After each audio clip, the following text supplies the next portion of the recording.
नमस्कार, मैं doctor Manju Jain, retired associate professor from SN degree college Kanpur. मैं धर्म मार्ग संबंधी वीडियो आप तक पहुंचाती हूं, जिसमें विभिन्न विषयों पर हम चर्चा करते हैं और उनकी कही हुई बातों को, विचारों को आप तक मैं पहुंचाती हूं, सिर्फ इसलिए कि जो समाज में सत्य है, अटल है, उसको अपनाया जाए, जो सही है वो मार्ग अपनाया जाए और बेफजूल के तनावों से हम लोग मुक्ति पा सकें।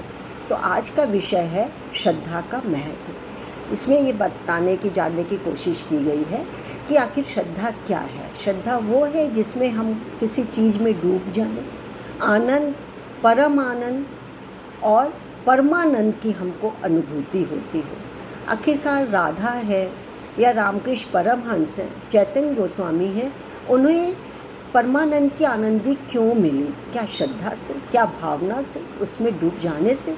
यही बात बता रहे हैं डॉक्टर विद्या भास्कर वाजपेयी।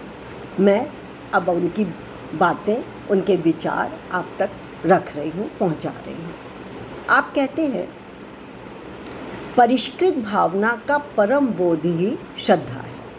यह जीवन साधना की धुरी है। श्रद्धा के आसपास सद्गुणों का संचार और विकास होता है। भावना के गिरते ही कलुषित भावना का उदय होता है, किंतु उठने तथा परिष्कृत होने पर परम शांति का अनुभव भी होता है हमें। श्रद्धा के अभाव में मन में अतृप्ति, तो सही बात है, श्रद्धा के अभाव में मन में अतृप्ति की कसक कसमसाती रहती है। जीवन में सब कुछ होने पर भी उसके अभाव से मन तड़पता रहता है, कचोटता रहता है, मन दुखी सा रहता है। जो इसके उपयोग की कला जानते हैं, उनके जीवन में प्रतिपल चमत्कार घटित होता रहता है।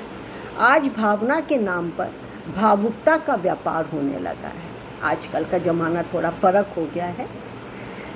निस्वार्थ एवं निष्कपट भावना दूभर एवं विरल हो गई है। यानी लोग मतलब से ही एक दूसरे से भावना पेश करते हैं, भावना रखते हैं, मतलब जिससे नहीं निकल पाता वो नहीं पाते हैं। जिसे हम भावना के रूप में जानते हैं, पहचानते हैं या समझते हैं, वस्तुतः वह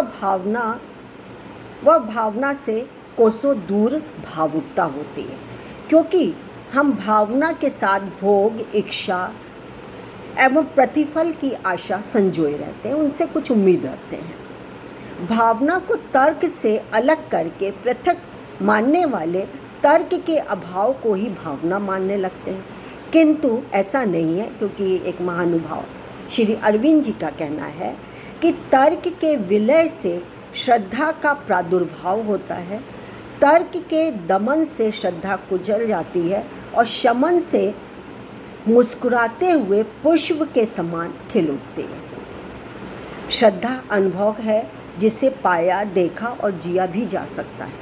श्रद्धा अंधी नहीं होती है, जबकि विश्वास तर्क और बौद्धिकता अनुमान है। अनुमान का गलत होना सहज संभव है। विश्वास टूटकर बिखर सकता है, परंतु अनुभव कैसे बिखरेगा? भावना के उत्तुंग शिखर पर अनुभव रूपी श्रद्धा प्रस्फुटित होती रहती है, खिलती रहती है, उदय होती है। भक्त और भगवान का दिव्य मिलन श्रद्धा है। बहुत ऊंची बात कही है, बहुत सरल बात कही है, बहुत अच्छी बात कही है। सरल का मतलब एक समझने योग्य है। श्रद्धावान की चेतना प्रभु की चेतना में विलीन हुई रहती है।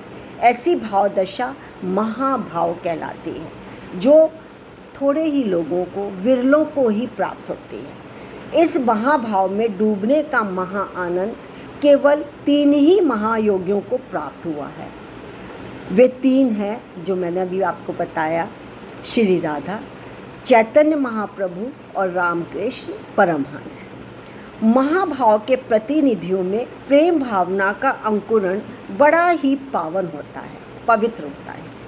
आज आवश्यकता है भावना रूपी दिव्य पावनता को उभारने की, ताकि नूतन कल्पना का रंग भरकर जीवन को सरस, सौंदर्य एवं अभिपूरित किया जा सके। महाकाव्य का सृजन हो सके।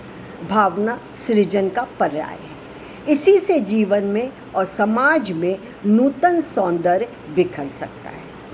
आज के लिए इतना ही। नमस्कार।